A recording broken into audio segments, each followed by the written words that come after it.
जय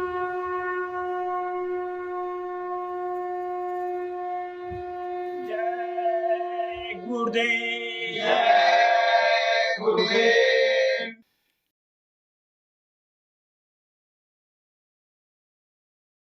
जय गुरुदेव। जय गुरुदेव। तेरे भरोसे स्वामी मेरी जिंदगी है। तेरे भरोसे स्वामी मेरी जिंदगी है। चरणों में तेरे स्वामी मेरी बंदगी है। चरणों में तेरे स्वामी मेरी बंदगी है। तेरे भरोसे स्वामी मेरी जिंदगी है। तेरे भरोसे स्वामी मेरी जिंदगी है। रात दिवस मैं तुमको न भूलूं। रात दिवस मैं तुमको न भूलूं। जो कुछ मौज हो सब कुछ सह लूं। जो कुछ मौज हो सब कुछ सह लूं। टूटे न नाता यही बंदगी है। टूटे न नाता यही बंदगी है। तेरे भरोसे स्वामी मेरी जिंदगी है। तेरे भरोसे स्वामी मेरी जिंदगी है। बनता नहीं मुझसे साधन भजन अब। बनता नहीं मुझसे साधन भजन अब। चलती नहीं मेरी काबिज मन पर। चलती नहीं मेरी काबिज मन पर। रहे याद तेरी यही बंदगी है। रहे याद तेरी यही बंदगी है। तेरे भरोसे स्वामी मेरी जिंदगी है। तेरे भरोसे स्वामी मेरी जिंदगी है। धर्म कर्म का भेद न जानूं। धर्म कर्म का भेद न जानूं। अपना पराया स्वामी कुछ भी न मानूं। अपना पराया स्वामी कुछ भी न मानूं। सौंप रहा हूँ गुरु अपनी जिंदगी है। सौंप रहा हूँ गुरु अपनी जिंदगी है। तेरे भरोसे स्वामी मेरी जिंदगी है।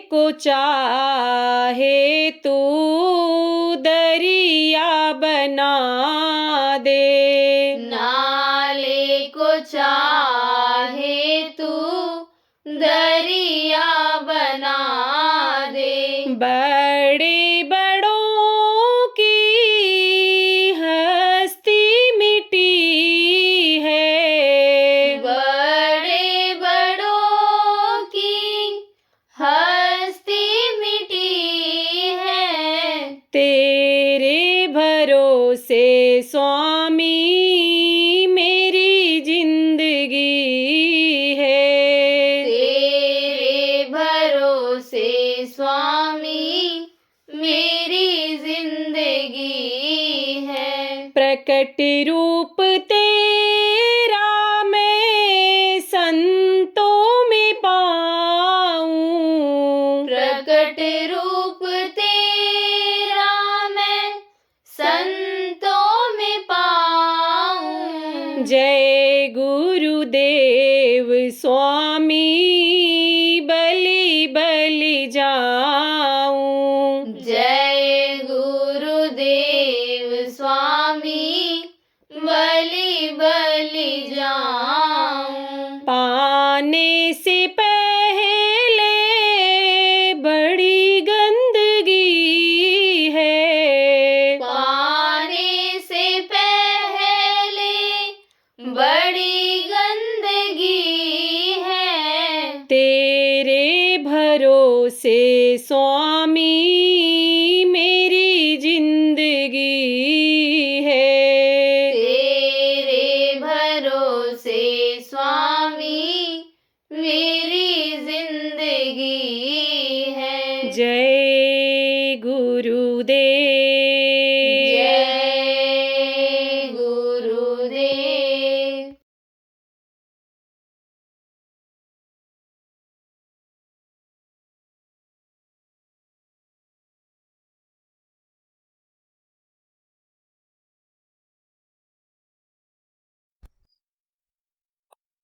गुरु महाराज की दया हुई कि आप जैसे साधकों का साथ आज मुझे मिला और मैंने भी आपके साथ मन को और शरीर को साधा। यह अन्य तरह की साधना नहीं है। अन्य तरह का जो पूजा पाठ होता है उसमें बहुत चीज़ों की ज़रूरत होती है, उसको लाना रहता है, मुहैया कराना रहता है। लेकिन इसमें तो बस केवल दो चीज़ आप साध लो, मन को और शरीर को, तो इसी में काम बन जाता है।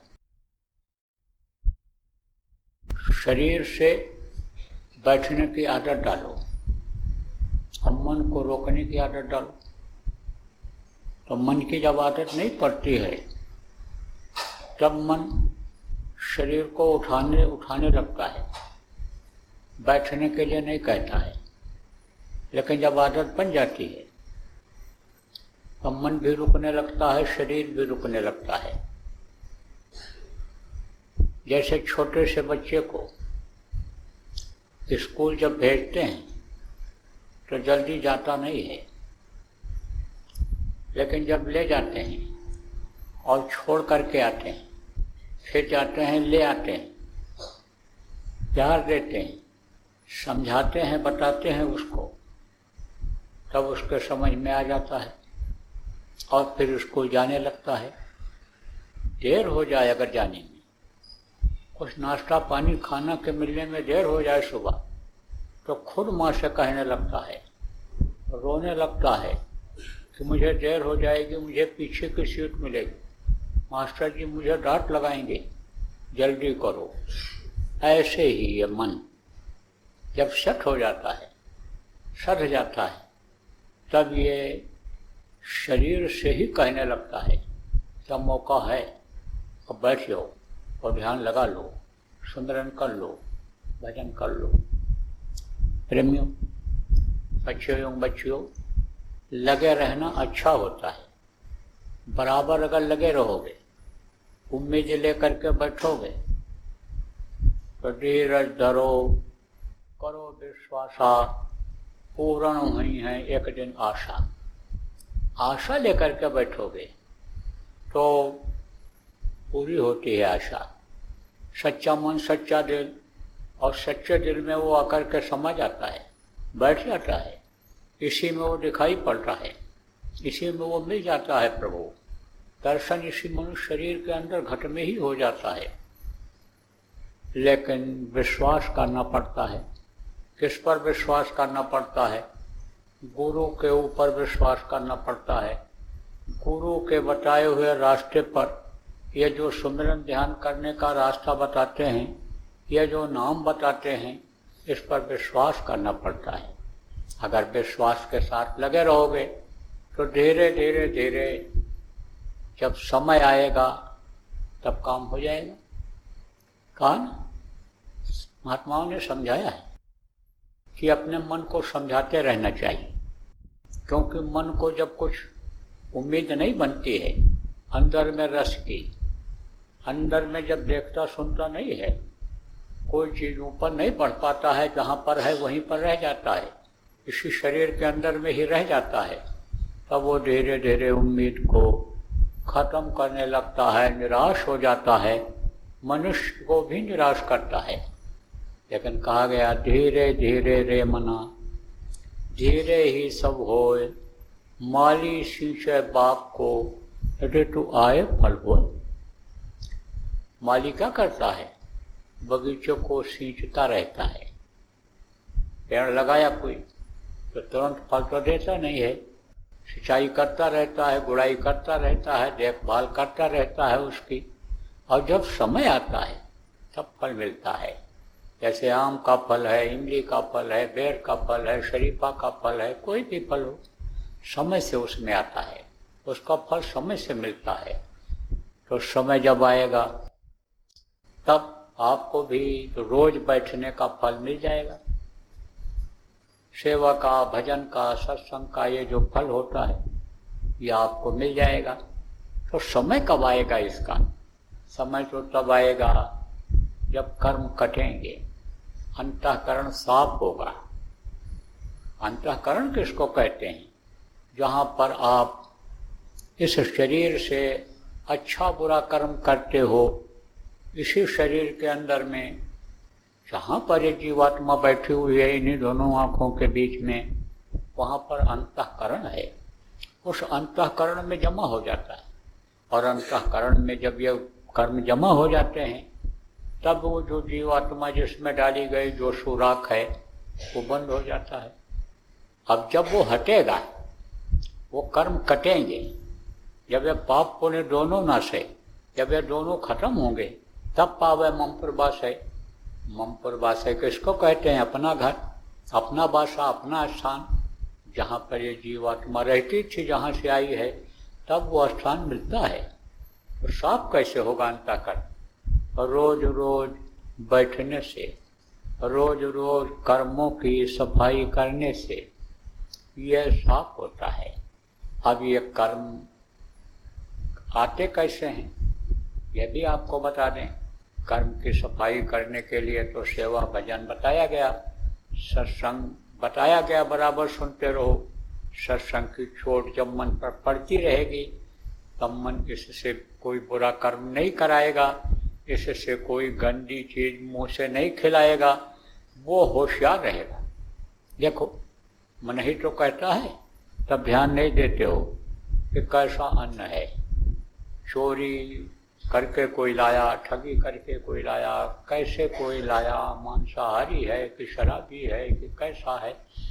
मन कह देता है खा लो, बढ़िया पुलाव बना है, बढ़िया पूरन पूड़ी बनी है, मिले न मिले बस मन ये खिला देता है और खा लेते हो, तो उसका असर आ जाता है, मन के ऊपर असर आ जाता है, और फिर मन उसी का आदी हो जाता है और रोज खिलाता है। मन को कोई चीज भा गई, क्या भाता है मन को? कोई देखो गाना गा रहा है, कोई बाजा बजा रहा है, अब मन उसमें लग गया, अच्छा लग गया तो कान से वही सुनवाता है। कोई किसी का निंदा कर रहा, बुराई कर रहा है, मन अगर उधर लग गया सुनने के लिए तो वही सुनवाता है। बुरे का साथ पड़ गया तो शरीर से बुरा कर्म करवाता है। ये अंग अपवित्र हो जाते हैं, नापाक हो जाते हैं, तो मन जिधर लग जाता है वही काम कराता है। तो मन को बराबर समझाते रहना चाहिए, इसकी निरख परख करते रहना चाहिए, इसको बताते रहना चाहिए कि ए मेरे मन, तू इधर उधर मत भाग, तुझको एक दिन अनिसमझो रस मिलेगा। ये जो इंद्रियों के घाट का रस है, यह तीखी मिर्ची की तरह से लगने लगेगा। जब वो रस मिलेगा जिसको अमीर रस कहा गया, पीवत भर भर जारी रे, वो जो जीवात्मा ऊपर जाएगी, इसके साथ तू ऊपर जाएगा तो तुझको ऊपरी लोकों का, अंड लोकों का रस मिलेगा। यह पिंड लोक का, यह जो पिंडी शरीर में इंद्रियां हैं, इसका रस जो तू ले रहा है, फिर यह रस तेरे को बिल्कुल तीखी मिर्ची की तरह लगेगा, कड़वा लगेगा, कसैला लगेगा।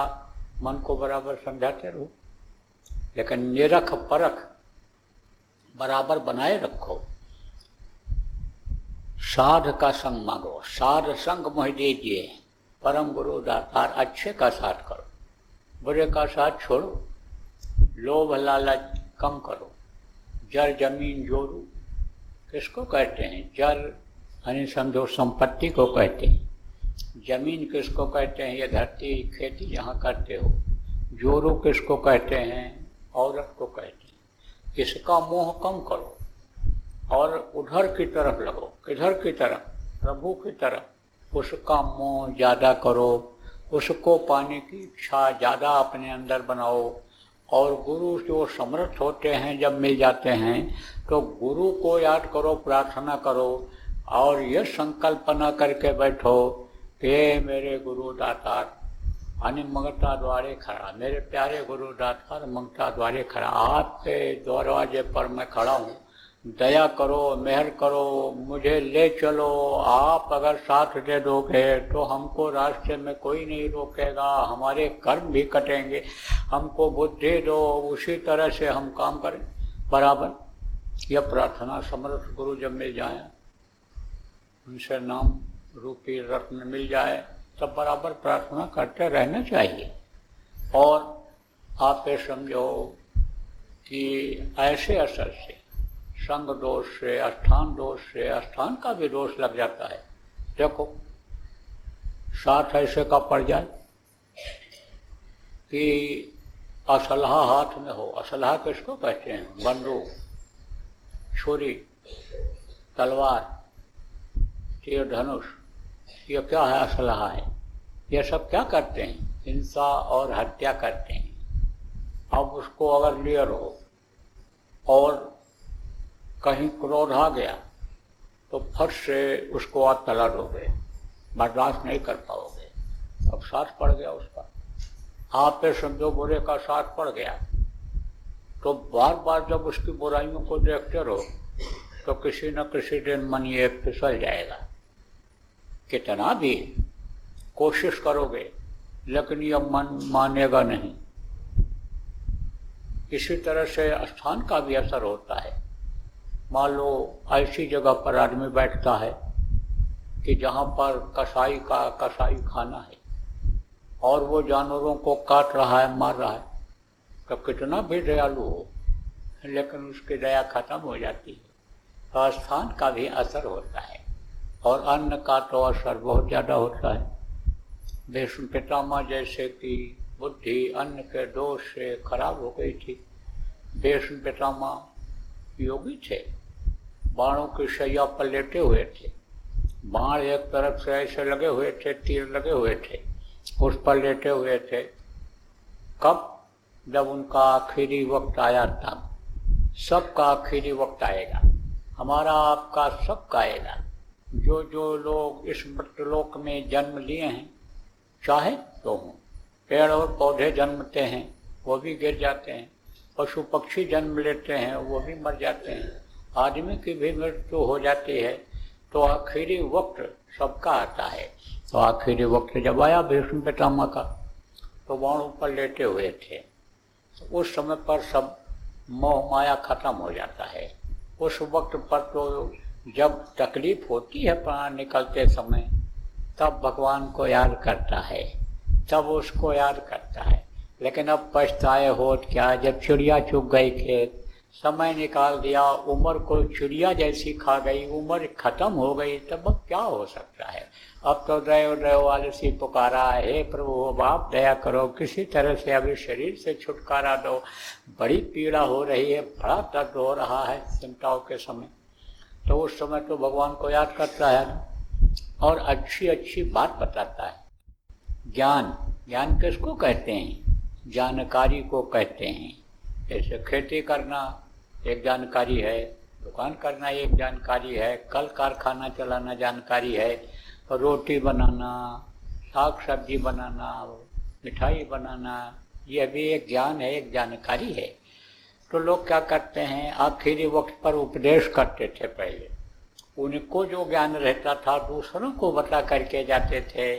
अब भी देखो, जब ये जानकारी लोगों को हो जाती है कि अब हमको ये शरीर छोड़ना ही पड़ेगा, अब हमारे हाथ पैर काम नहीं कर रहे हैं, अब हमको दुनिया से जाना ही है, तो अपने परिवार वालों को सब सिखाते हैं, सब बताते हैं। अपने बड़े बेटे को, जिसको भी मालिक बनाते हैं, जो भी ज्ञान रहता है, जो भी बुद्धि रहती है, उसके अनुसार उसको बताते समझाते हैं सब हर चीज़ को।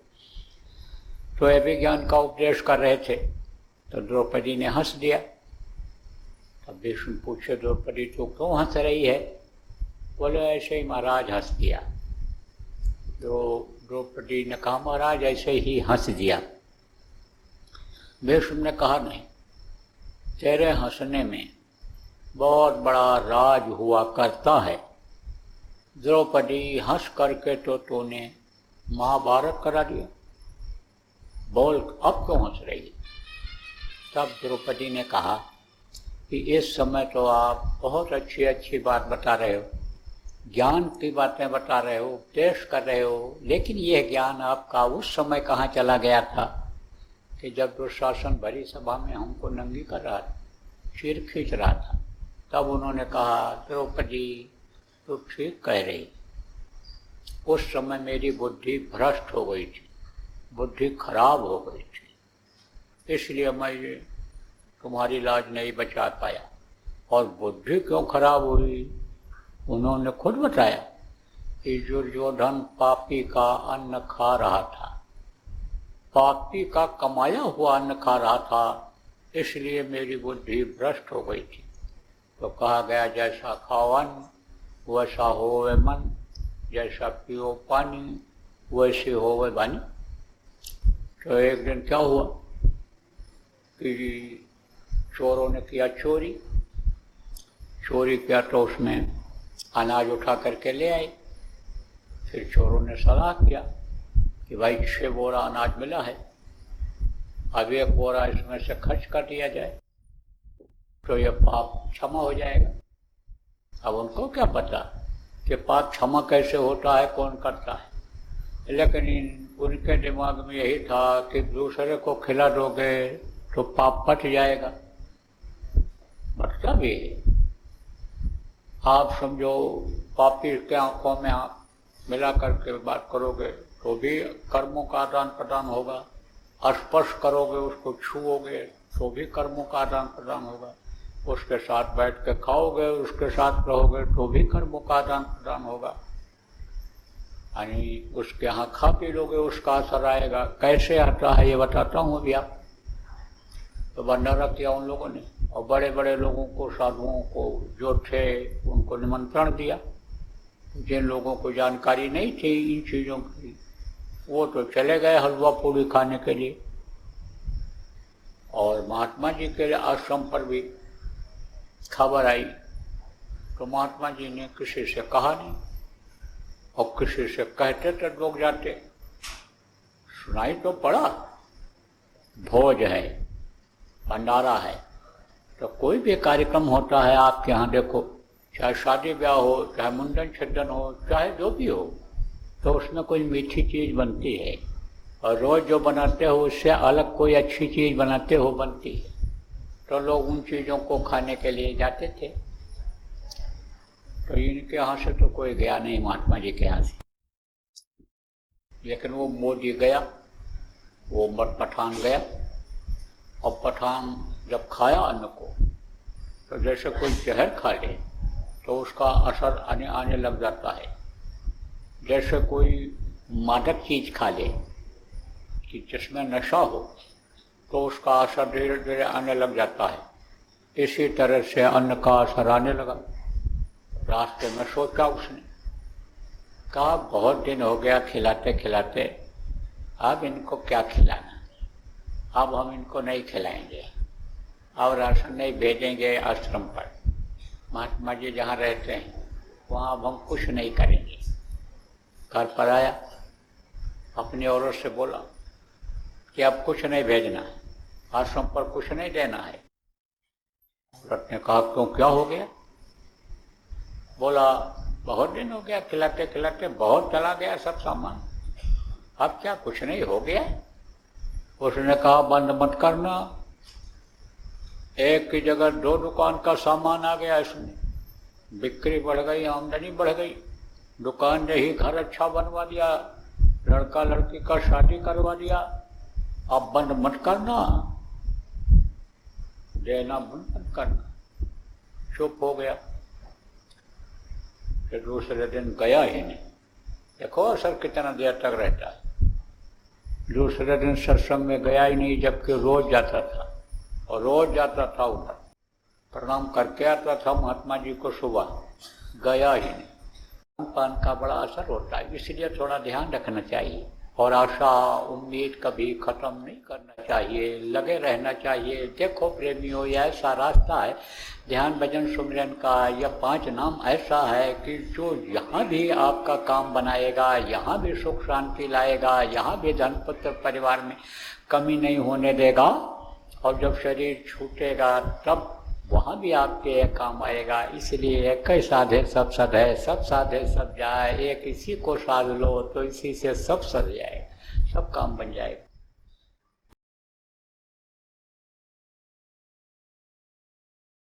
लक्षण सब दिखाई पड़ रहे हैं। ये देखो गर्मी बढ़ती चली जा रही, तापक्रम बढ़ता चला जा रहा है, अब पानी बरसेगा, ओला पत्थर गिरेगा, अतिवृष्टि होगी, ये सब लक्षण हैं। यह समझो, ऐसे भी छोड़ो, अगर आप देखो लक्षण के हिसाब से देखो, जिसको वैज्ञानिक लोग शोध करके अब समझो कि बताने लगेंगे, तो खराब समय आ रहा है चारों तरफ से। लेकिन अब बचना भी है, बचाना भी है, बचना भी है और बचाना भी है। आज देखो प्रहलाद का क्यों नाम है, प्रहलाद का नाम जो नहीं भी जानते थे वो भी लोग जान गए। छोटे बच्चे जो अभी पढ़ते हैं 4-5 दर्जे में स्कूल में, और प्रहलाद का नाम नहीं जानते थे वो भी जान गए। उनको जब घर वालों ने ही बताया कि प्रहलाद बच गए थे और होलिका जल गई थी, अत्याचार का अंत हो गया था, और जो है यानी भक्त की रक्षा हो गई थी, न्याय की जीत हो गई, सत्य की जीत हो गई थी, तो प्रहलाद का नाम वो भी जान गए। अब ये समझो प्रहलाद में अगर शक्ति न होती तो कैसे बचते? कैसी शक्ति? भक्ति की ही शक्ति सही, लेकिन कुछ शक्ति तो थी बचने की, तब तो जान बच गई, और नहीं तो होलिका जला डालती, इनको खुद निकल जाती या जल जाते। ऐसे बचने की भी जरूरत है और बचाने की भी जरूरत है। जय गुरुदेव। सरकारी व गैर सरकारी अनुदान के लिए बिना सत्संगियों के सहयोग द्वारा जनहित के कार्यों में लगी हुई बाबा जय गुरुदेव धर्म विकास संस्था का मुख्यालय पिंगलेश्वर रेलवे स्टेशन के सामने मक्सी रोड, उज्जैन, मध्य प्रदेश में है।